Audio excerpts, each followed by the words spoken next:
Close your eyes for 3 seconds. Just 3 seconds. Done? How many thoughts passed through your mind in that time? 5, 10, 20? Here's a fact that will change how you see your own mind.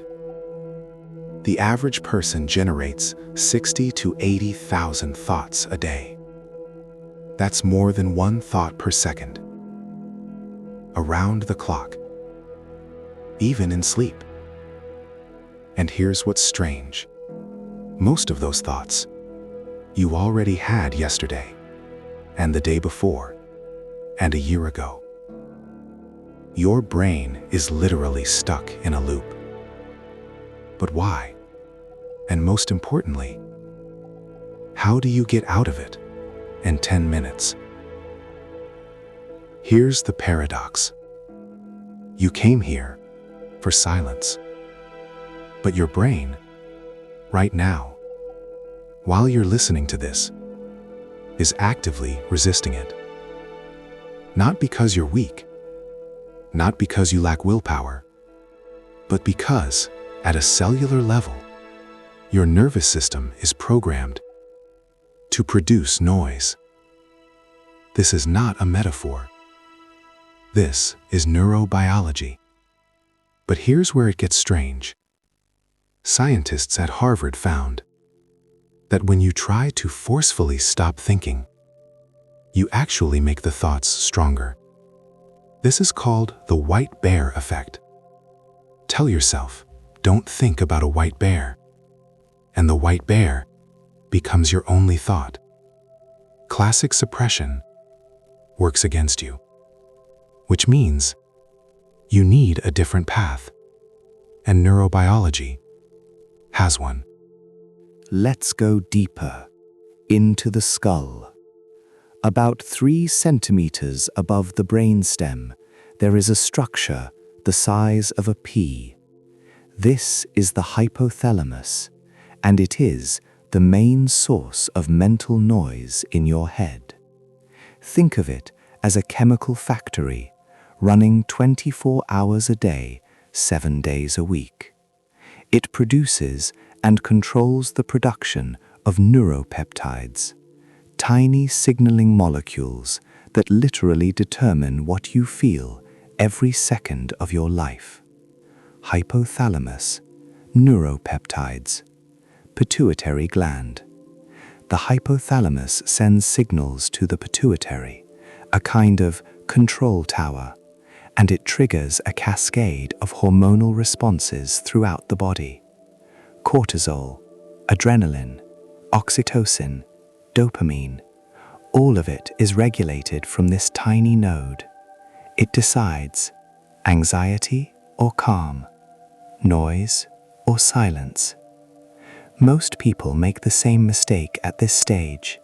They think mental noise is a psychological problem, that you need to change your thinking. But here's what research shows. This is first and foremost a biochemical addiction. Your body is literally like an addict, hooked on its own stress hormones. When you live for years in anxiety and chaotic thinking, the hypothalamus calibrates itself to produce cortisol as the norm. Every morning it obfuscates this chemistry, not because there is real danger, but because it's become a habit. This is called a biochemical baseline. Here's how the loop works. An anxious thought activates the hypothalamus. It releases a stress neuropeptide, CRH, corticotropin-releasing hormone. It travels to the pituitary, which releases ACTH. ACTH reaches the adrenal glands, and now cortisol is in your bloodstream. Cortisol increases alertness, speeds up thinking, forces the brain to scan for threats. The brain finds a new anxious thought. The loop is closed. And here is your answer: why meditation doesn't work for people with chronic stress. Because they are trying to override biochemistry with willpower. It's like trying to stop an avalanche just by raising your hand. In 30 seconds, I'll show you exactly how to change this hormonal state. An anxious thought activates the hypothalamus. It releases a stress neuropeptide, CRH, corticotropin-releasing hormone. It travels to the pituitary, which releases ACTH. ACTH reaches the adrenal glands, and now cortisol is in your bloodstream. Cortisol increases alertness, speeds up thinking, forces the brain to scan for threats. The brain finds a new anxious thought. The loop is closed. And here is your answer: why meditation doesn't work for people with chronic stress. Because they are trying to override biochemistry with willpower. It's like trying to stop an avalanche just by raising your hand. In 30 seconds, I'll show you exactly how to change this hormonal state. Why? Because anxiety worked. Our ancestor, who worried about a saber-toothed tiger, survived. The one who relaxed did not. So the brain literally protects your negative patterns. It perceives them as survival tools. Your survival loop is a prison that the brain considers a fortress. It doesn't want you to leave it. It thinks it's protecting you. That's why simply think positive doesn't work. That's why affirmations without a neurobiological basis are placebo at best. And that's why most people who try meditation quit after a week. They feel that they can't do it, that they can't stop their thoughts. They don't realize they are fighting physiology, not personality. But here's what neuroscience has changed. Over the past 20 years, the brain is plastic. This is not a metaphor and not a motivational slogan. It is a proven fact. Neuroplasticity means that neural pathways can literally be rewired. Old highways can be demyelinated, weakened, slowed down. New ones can be built. But for that, you need to know the exact mechanism. And the 3 techniques I'm about to show you work directly at the level of the hypothalamus. They bypass conscious control and change the chemistry directly. Most people have never even heard of the first technique. The brain is plastic. This is not a metaphor and not a motivational slogan. It is a proven fact. Neuroplasticity means that neural pathways can be rewired. Old highways can be demyelinated, weakened, slowed down. New ones can be built. But for that, you need to know the exact mechanism, and the 3 techniques I'm about to show you work precisely at the level of the hypothalamus. They bypass conscious control and change the chemistry directly. Most people have never even heard of the first technique.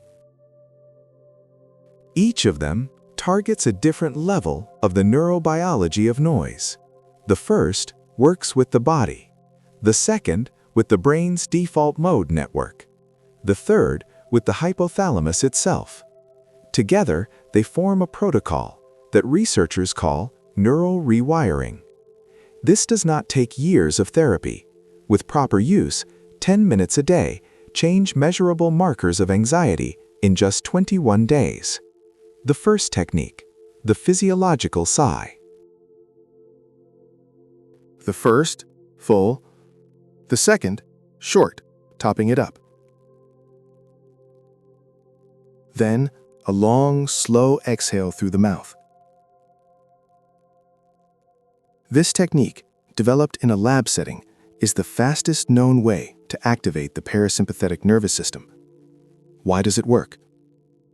With the double inhale, the alveoli in the lungs, collapsed from shallow breathing, rapidly reopen. This increases the surface area for gas exchange and removes excess CO2 from the blood. It is CO2, not oxygen, that acts as the primary alarm signal for the brainstem.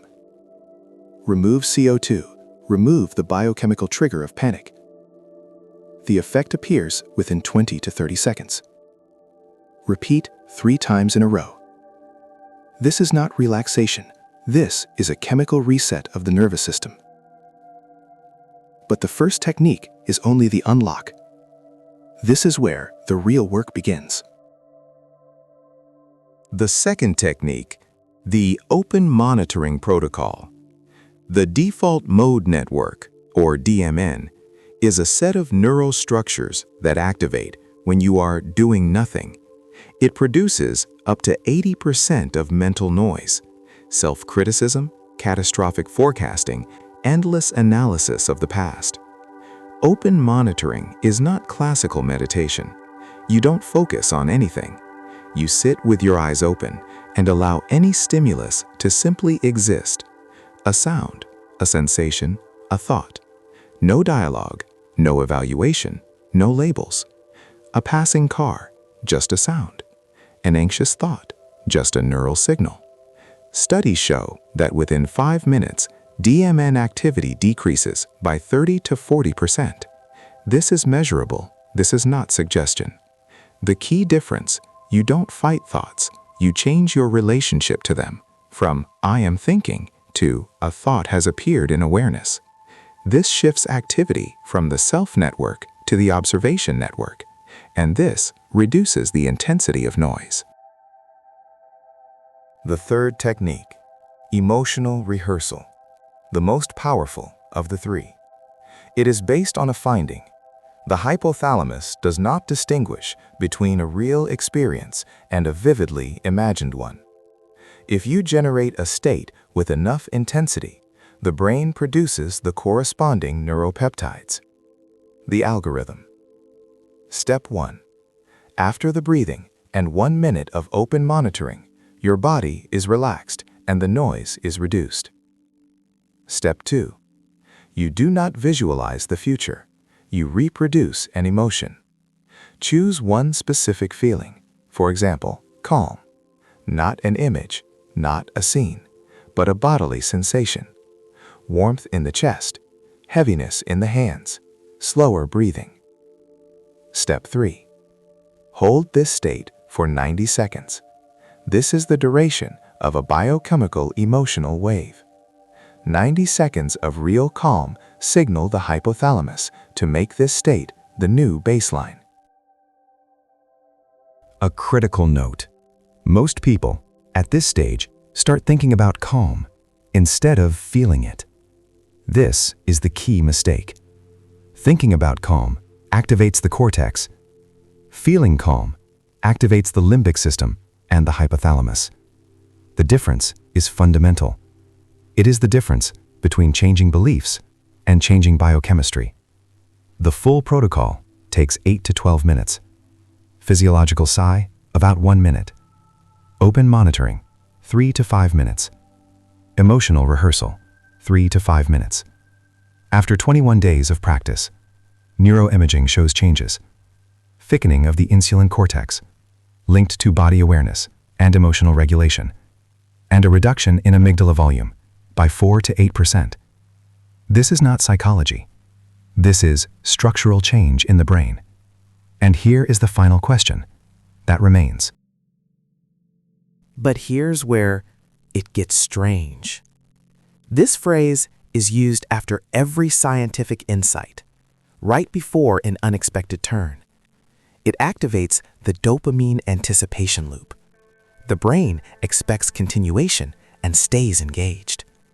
The next element, most people make the same mistake at this stage. This structure triggers fear of missing out, FOMO. The viewer thinks, I might be doing this wrong too, and stays to find the answer. It works especially well for those already familiar with the topic. They don't want to be part of that majority.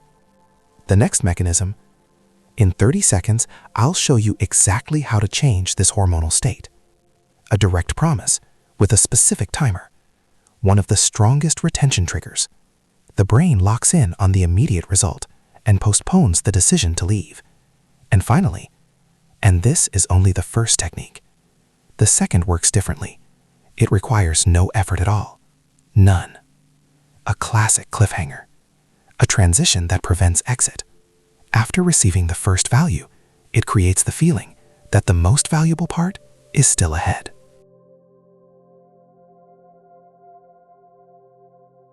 So, now you have 3 tools that you didn't have 5 minutes ago. Physiological sigh, open monitoring, emotional rehearsal. But what matters more is not the techniques. It's one idea.